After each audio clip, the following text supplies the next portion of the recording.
Question देखिए, prove that the fluid motion is possible when velocity at X Y Z is given by this. U V W की value है, तो ये possible है, पहला ये प्रूव करना। उसके बाद दूसरा क्या करना है, स्ट्रीम लाइंस इस बार निकालनी है, और स्ट्रीम लाइन ये है, और इस बार एक नई चीज पूछ ली गई है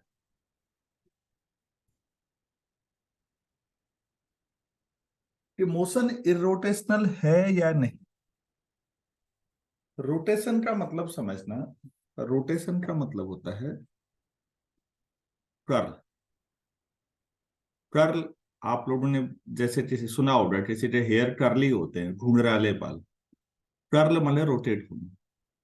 एक होता है बच्चों प्लेन लेमिनर फ्लो, मतलब सीधे बहता हुआ पानी। एक होता है रोटेट करता है।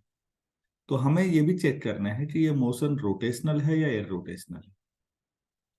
अगर किसी का कर्ल, किसी फंक्शन का कर्ल है, अगर जीरो आ जाए तो रोटेशन जीरो हो जाएगा, तो इरोटेशनल हो जाएगा। और अगर कर्ल नॉन जीरो हो जाए तो वेक्टर का ही कर्ल निकालते हैं, तो क्या होता था, इसका मतलब कर्ल है, रोटेट। इसका मतलब रोटेशन है। तो ये कर्ल का मतलब डेल क्रॉस एफ निकाला है। तो इस पे बाद में बात करेंगे, ये लास्ट पोर्शन है। अब यहां पर आपको पहला सवाल है कि क्या ये मोशन पॉसिबल है। यूवी डब्ल्यू दिया हुआ है, तो इक्वेशन ऑफ कंटिन्यूटी सिंपल लेंगे, इसका मतलब डेंसिटी कांस्टेंट ही है फिर। अब सबसे मेन काम है del you upon del X निकालना। इसे ध्यान से समझिए, कुछ नया सीखने को शायद मिल जाए। Del you upon del X, इसमें ना बच्चों ये ध्यान रखने लायक चीज है कि जो आर है और जो एक्स वाई जेड है उन पे देने, आर जो है basically function of X Y Z है। तो आर का एक्स के रिस्पेक्ट में भी होगा, वाई के रिस्पेक्ट में भी होगा, जेड के रिस्पेक्ट में भी होगा। Differentiation partial. X Y Z आपस में इंडिपेंडेंट वेरिएबल है, तो एक्स का वाई और जेड के रिस्पेक्ट में नहीं होगा। मतलब एक्स वाई जेड आपस में इंडिपेंडेंट है, इन पर आर डिपेंड कर रहा है। अगर ये बात समझ में आती है, मैंने पार्शियलिटी या पार्शियल डेरिवेटिव का कंसेप्ट कई बार समझाया आप लोगों को, तो थोड़ा सा मुझे बताइए इसका differentiation. R to the power 5 का स्क्वायर, यस। अब आर टू द पावर 5 ऐसे ही हाँ, फिर 6x 6x, एक्स्ट्रा तो होना ही है, माइनस -2। एक्स स्क्वायर ऐसे ही, यस आर सर। स्क्वायर का 2r, और आर का del are upon dr upon del del, क्योंकि आर यस। कई वेरिएबल का फंक्शन है ना बेटा, तो अभी डी नहीं है, डेल। पार्शियल करेंगे। अब इसको देखिएगा, एक्स के रिस्पेक्ट में डिफरेंशिएट करिए तो 2r del are upon del X equal to 2x। X के रिस्पेक्ट में हो रहा है तो y और z का जीरो हो जाएगा। तो यहां से आपको पता लगा कि del are upon del X कितना है, x upon r। X upon R. तो थोड़ा सा कॉमन सेंस लगाइए, क्योंकि फंक्शन तो सिमेट्रिक है। तो कोई और स्टूडेंट बताइए कि del are upon del y क्या आएगा फिर।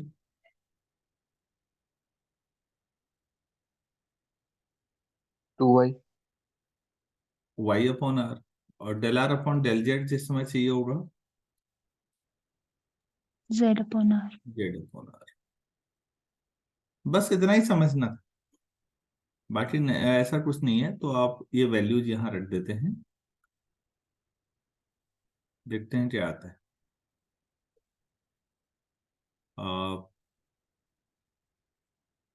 6r⁵ -6। सर यहाँ पे हमने वाला टर्म मिस कर दिया, r² भी था, -r²।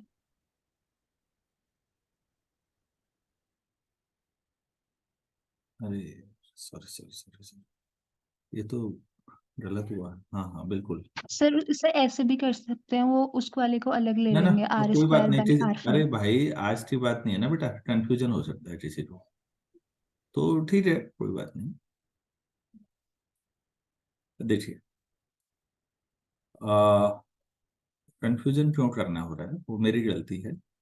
ठीक है, r टू द पावर 5 का square, r to the power 5 ऐसे ही, डेल बाई डेल एक्स और पूरा न्यूमरेटर, तो 3x square minus are square minus 3x square minus are square ऐसे ही, del by del x of denominator.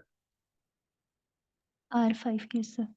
वो तो गलत हो ही रहा था पूरा, ध्यान ही नहीं है। चलो ठीक है, r की पावर 5 ऐसे ही। अब बच्चों अंदर वाला मटेरियल एक्स के रिस्पेक्ट में करेंगे, सिक्स एक्स माइनस 2r और फिर r का del are upon del X minus 3x square minus are square, और ये होगा 5 r की पावर 4 और r का del are upon del X whole divided by r to the power 10। अब आप लोग del are upon del X की जगह पर एक्स अपॉन आर रख दीजिए और इसको सिंप्लीफाई करिए। मैं बुक में से सीधे जो आ रहा है वो लिख रहा हूँ, इसको नोट कर लें या स्क्रीनशॉट ले लें प्लीज। मैं नेक्स्ट पेज पे जा रहा हूँ और सीधे लिख दे रहा हूँ। अब समझने जैसा कुछ है नहीं ज्यादा, तो डायरेक्ट लिखिए। सो आपके पास पहला क्या था, u था ना, तो del u upon del X, जो किताब वालों ने लिखा है सीधे 3x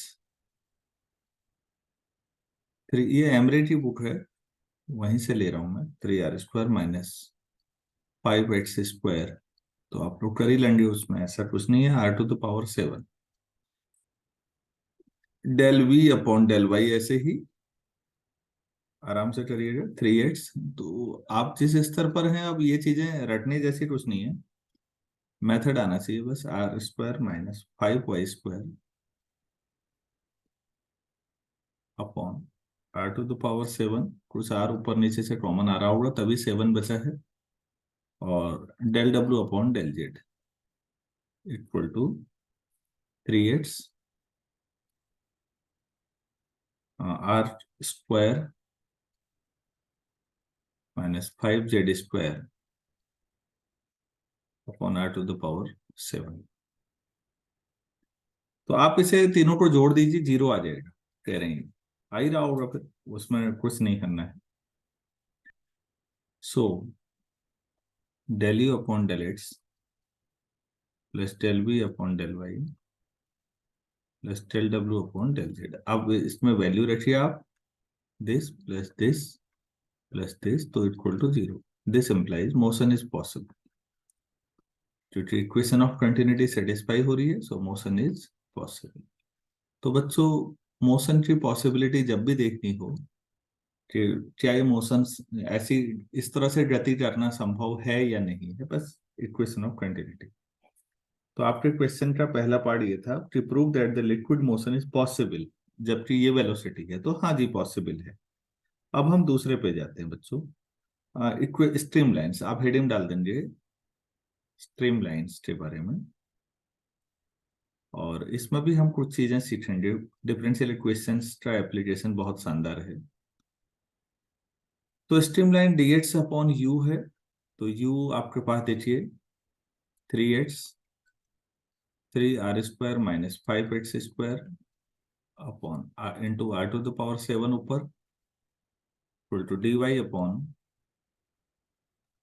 सर ये 3x। आपने u अपॉन dx की रख दी, u की रखनी थी। अरे हम्म,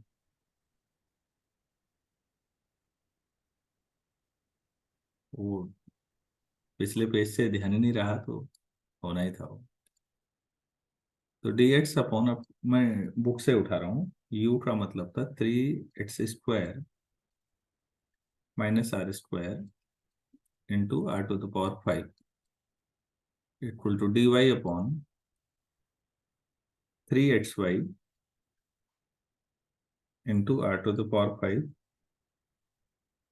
equal to dz upon 3xz into r to the power 5। तो आर टू द पावर 5 तो कैंसिल ही हो गया सभी से। तो आपके पास जो इक्वेशन है वो ये है, d x upon 3x² minus are square. R square की वैल्यू भी रख सकते हैं आप चाहें तो। चलिए जहां जरूरत पड़ेगी रखते जाएंगे। D y upon r to power 5 cancel हो गया बस,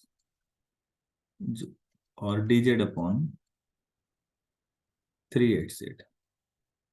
इसको जो भी इक्वेशन है मैंने पहला ही लिख दिया, आपका जो बन रहा है वो लिख दीजिएगा। अब बच्चों ऐसे डिफरेंशियल इक्वेशन को हम साइमल्टेनियस इक्वेशन सॉल्व करते थे मल्टीप्लायर लेके। तो आप पहले लास्ट के दो टर्म लीजिए, आसानी से सॉल्व हो जाएंगे। टेकिंग लास्ट टू टर्म्स, अगर आप लास्ट के दो टर्म लेंगे तो देखिए प्लीज क्या आएगा, d y upon y d y upon और डी जेड अपॉन। तो सभी बच्चे गौर से देखिए, दोनों से 3x कैंसिल हो रहा है, कॉमन आ रहा है, इसीलिए हमने उन दोनों को 8 ले लिया। तो आप इसे सॉल्व भी करेंगे तो log y equal to log z. तो आप इसे लॉग ऑफ C1 ले लीजिए प्लीज। तो आपका यहाँ से y इक्वल टू C1Z आ जाएगा। एक आंसर तो ये है, इसे आप इक्वेशन 2 मान सकते हैं। ठीक है, अब आप या तो पहले दूसरे को लीजिए या पहले तीसरे को लीजिए, किसी भी उसको। हाँ, या फिर एक फंडामेंटल चीज आपको बता रहा हूं, पहले भी कई बार हो सकता है बताया होगा। A अपॉन बी और C अपॉन डी अगर बराबर है तो बच्चों हमेशा lambda a plus mu time c upon lambda b plus mu time d भी उतना ही आएगा for every lambda mu belongs to R. यहाँ लैम्डा और म्यू को मल्टीप्लायर बोलते हैं। एक्चुअली आपने लैम्डा से ए अपॉन बी दोनों को मल्टीप्लाई किया, ए को भी बी को भी, और म्यू से सी अपॉन डी को मल्टीप्लाई किया ऊपर नीचे, फिर जोड़ दिया न्यूमरेटर न्यूमरेटर के साथ, डिनोमिनेटर डिनोमिनेटर, कोई फर्क नहीं पड़ेगा, बराबर ही आएंगे। तो फिर हम मल्टीप्लायर चूज कर रहे हैं अब, और मल्टीप्लायर की प्रैक्टिस करनी पड़ती है कुछ इस तरह से कि आसानी से इंटीग्रेट हो जाए चीजें, उनका पर्पज ये होता है। तो मल्टीप्लायर वाला जो चैप्टर है डिफरेंशियल इक्वेशन में, इस तरह की इक्वेशन का, उसकी आपकी मेहनत है, आप जितना करेंगे आपको समझ में आएगा। अभी मैं ज्यादा दिमाग लगा ही नहीं रहा हूं, सीधे सीधे। तो यूजिंग मल्टीप्लायर्स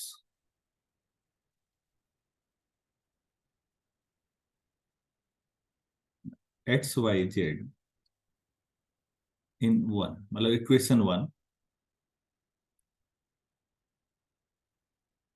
वी गेट।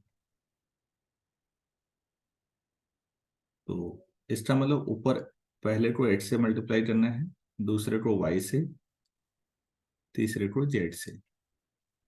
आप कहेंगे कि ये आपको कैसे पता कि यही करना है? तो ये वैसा ही है जैसे जब पहली बार बच्चे फैक्टर करते हैं 9th-10th में, गुणनखंड, तो वो पूछते रहते हैं कि आपको कैसे पता ये कैसे हुआ, तो उसका जवाब प्रैक्टिस है और कुछ नहीं।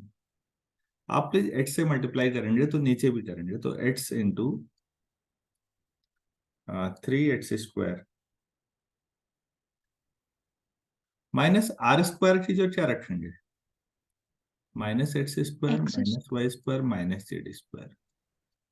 मतलब आर स्क्वायर आपको क्वेश्चन में दिया हुआ है वो वैल्यू रख दीजिए, प्लस डी वाई जैसा y से मल्टीप्लाई किया तो ऊपर तो नीचे भी होगा, तो 3xy²। डी जेड को जेड से किया है तो 3xz²। तो इसका मतलब ये बराबर लिखा है मैंने, लेकिन दूसरी साइड कुछ नहीं लिखा है। तो इसका मतलब ये होता है बच्चों, जो मैंने अभी टर्म लिखी है वो टर्म इक्वेशन 1 की किसी भी टर्म के बराबर है, इसका ये मतलब होता है। तो इसलिए इसमें हमेशा एक ही तरफ की टर्म लिखी जा रही होती है, plus z d z upon आप लोग थोड़ा कैलकुलेशन इसमें करेंगे, मैनिपुलेशन। सर वाई डीवाई होगा शायद वहाँ। हम्म। X d x plus y d y plus z d z. हाँ वाई, अरे एक्स डी एक्स, अच्छा sorry sorry sorry, y d by. अच्छा। हम्म, ये आ जाएगा, ठीक। सर इसमें 3x कॉमन लेके नीचे डिनोमिनेटर में x square plus y square plus z square बन रहा है, और माइनस फिर वो ये जो बाकी है इसको सेपरेट करके x minus square r square plus into y y square. Square plus z. Sir इसमें थ्री एक्स कॉमन लिया है। अच्छा 3x आ रहा है, ठीक है बेटा। और तो फिर एक और काम और कर माइनस, सकते हैं। सर और है, सर और बचा है नीचे minus are square into x,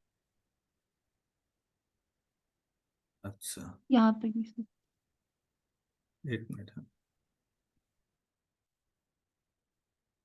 इसने अपॉन हटा दिया है, इतना आया है minus. Are square into x. Sir वो उससे ऊपर एक टर्म दिख रही है कि ये x d x plus y d y plus z d नहीं जेड, नहीं, और नीचे वाले को एक मिनट, ये बताओ ना,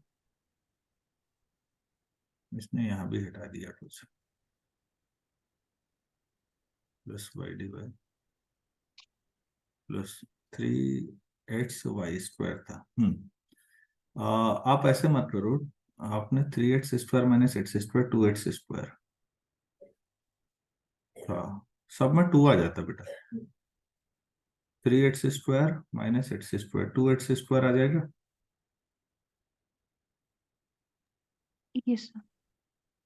ऐसे ही देखिएगा, minus XY square plus 3x square, तो 2x y स्क्वायर, ये 2x³ होता, और last term 2x z square, तो 2x कॉमन आ रहा है नीचे, बाकी कुछ नहीं आ रहा है। ये कैलकुलेशन है यार, इसमें टेंशन मत लो, इतना तो कर ही लेंगे। और 8 मल्टीप्लायर और चूज करते हैं फिर, 0 dx, क्योंकि फॉर एवरी लैम्डा म्यू था ऊपर देखिएगा, तो मैं 0 dx के साथ बाकी वही ले रहा हूँ, 0 y और dz, y d y plus z d Z.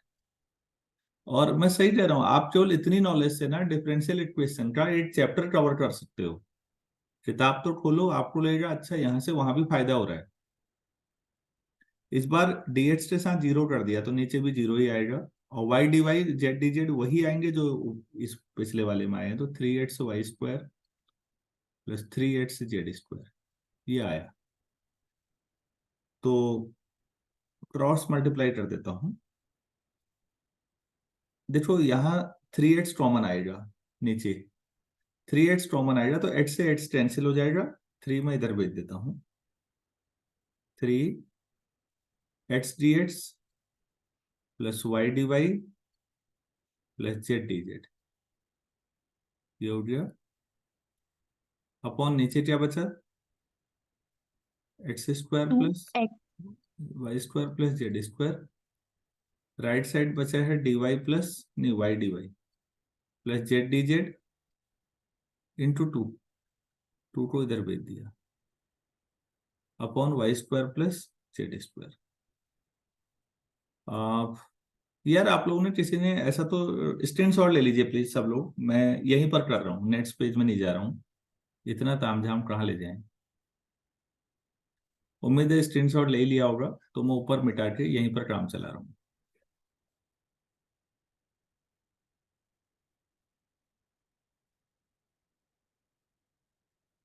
अब आप देखिए प्लीज, क्या मैं इसे ऐसे लिख सकता हूँ, देखिए तो 3d of x² plus y² plus z² upon x² plus y² plus z² equal to yes d sir. Of y² plus z² upon y² plus z²। हाँ बेटा बोलिए। और 2x dx से सोच रही होगी आप। नो सर, यही कह रही थी। ठीक है, यहाँ 2 आएगा। आप एक्स स्क्वायर का डिफरेंशिएशन होगा 2x dx plus 2y dy plus 2z dz, तो राइट में भी 2y dy plus 2z dz, तो 2 कट जाएगा दोनों से, इतना ही आएगा। तो क्या ये समझ में आया सब लोगों को? Yes sir. तो अब इसको इंटीग्रेट करेंगे तो 3 ऐसे ही इंटीग्रेशन के बाद ये आ जाएगा, देखिए log x square plus y square plus z square. बहुत आसान बनाए। मल्टीप्लायर आपकी मदद के लिए होते हैं, थोड़ा सुटेबल वे में लेने होते हैं। 2 टाइम्स यहाँ log of y square plus z square. जब लॉग चल रहा है तो सब जगह लॉग ही ले लीजिए, आपकी लॉग ऑफ C1 C2, तो ये हो जाएगा log of x square plus y square plus z square का होल क्यूब, और यहाँ पर आ जाएगा log of C2 times y square plus z square का स्क्वायर। लॉग हटा लीजिए दोनों साइड, मेरे ख्याल से बाकी प्रूफ होना चाहिए। हो रहा है ना? यस सर, हो रहा है। हम्म हम्म। और ये स्ट्रीमलाइन जो है वो इक्वेशन 2 और इक्वेशन 3 कंबाइंड वे में होंगी, हाँ, क्योंकि डिफरेंशियल इक्वेशन का सॉल्यूशन ऐसे निकलता है। अब आप क्वेश्चन पे जाइए, क्वेश्चन में यही लिखा हुआ था, streamlines are the intersection of the surfaces, equation 3 वाला लॉग हटा के, मतलब दोनों साइड हट जाएगा, और plane passing through o x. अब ओ एक्स का मतलब समझिए, एक्स एक्सिस से जब पास हो गया कोई भी प्लेन, तो आप उसको सॉल्व किया है, मैंने 50 बार किया होगा, तो बच्चों उसमें एक्स वाली टर्म नहीं होगी। तो इक्वेशन 2 जरा गौर करिए, 3D की नॉलेज है, वाई और जेड में लीनियर इक्वेशन है। It represents a plane through x axis, x axis से जा रहा प्लेन, बाकी कहां से जा रहा है पता नहीं।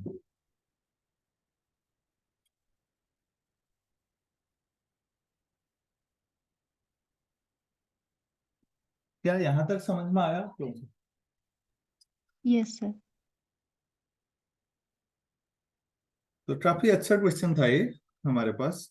तो प्लेन यहां से पास हो रहा है, चलिए ठीक है, एक क्वेश्चन और करते हैं इस पे, बल्कि आपके पेपर में जो आया हुआ है उसी को करते हैं यहां से। तो मैं उसे लिखता हूं अब नेक्स्ट पेज में। यार ये सभी को समझ में आ रहा है ना, ये सारी चीजें? सर इसका एक पार्ट बचा था सर, इरोटेशनल वाला। अरे इरोटेशनल ठीक हो गया। तो इरोटेशनल मतलब चेक करना है, तो अब हम लोग कर्ल क्यू चेक करेंगे। क्यू वेलोसिटी है, इसका मतलब होता है del cross q. Del cross q का मतलब हुआ i del upon del x plus j del upon del y plus k del upon del z. Applied math में ना इतनी सारी चीजें अप्लाई होती हैं कि ये भी सीखने लायक होता है। I u plus j v plus k डब्ल्यू। आप ऐसा करिए, डिटर्मिनेंट बनाइए, मैंने ऐसे ही पढ़ाया होगा, सभी यही पढ़ाते हैं। अरे सॉरी, आई यस। जे ठीक के del upon del x del upon del y del upon del z, चल भाई, और नीचे यू वी डब्ल्यू। तो बच्चों ये हो जाएगा आई टाइम्स, क्या हो जाएगा भाई, आप ही लोग बताते तो अच्छा लगता, डेल डब्ल्यू अपॉन है। Del Y minus del V upon del V del Z del Z. Minus J del W upon del del W. X yes sir. Minus, ये बच्चों वाला काम है, और क्या है, del you upon del Z plus K times del V upon del X minus del you upon del Y. अब please आपने यू वी डब्ल्यू आपको पता है, तो आपका यू का ये सब निकालने पड़ेंगे अब आप। यू का डिफरेंशिएशन जरा देखिए तो किसके रिस्पेक्ट में चाहिए यहाँ पर, वाई और जेड। यू के पार्शियल डेरिवेटिव वाई और जेड के रिस्पेक्ट में, जबकि हमने पीछे क्या निकाला था यू का, इक्वेशन ऑफ कंटिन्यूटी के एक्स के लिए रिस्पेक्ट एक्स के, मतलब वो एक्स काम के नहीं रिस्पेक्ट करेगा, मतलब उससे मदद नहीं मिलेगी। तो आप इसको करेंगे यू का वाई के रिस्पेक्ट में, फिर यू का जेड के रिस्पेक्ट में। ऐसे ही वी का वाई छोड़ के एक्स और जेड, और डब्ल्यू का एक्स और वाई के रिस्पेक्ट में, और यहां रखेंगे। अगर ये जीरो आता है तो कर्ल जीरो है, मतलब कर्ल जीरो है मतलब कर्ल नहीं है, और कर्ल नहीं है तो फिर रोटेशन भी नहीं है, तो इरोटेशनल हो जाएगा। तो मैं देखता हूँ बुक वाले ने क्या आंसर दिया है। इरोटेशनल है मोशन, तो कर्ल जीरो आएगा बच्चों। तो आप लोग इसको खुद कर सकते हैं। ये बीएससी वन का यस सर। क्वेश्चन हो गया आपका। कर्ल, डाइवर्जेंस, ग्रेडियंट, इन पे हम बातचीत करते रहेंगे आगे भी कई बार। उम्मीद है एक अच्छा सवाल है, समझ में आया होगा आप लोगों को। ये नहीं यस आया? सर। यस सर आगे। आ गया है, ठीक हो गया। तो कुछ सवालों पे और प्रैक्टिस कराई जा सकती है, मैं 8 सेशन और ले सकता हूँ, आज थोड़ा सा लेट कर रहे हैं। आप 10 मिनट के बाद 7:26 पे एक बार फिर ट्राई करिए तो जोड़ने की।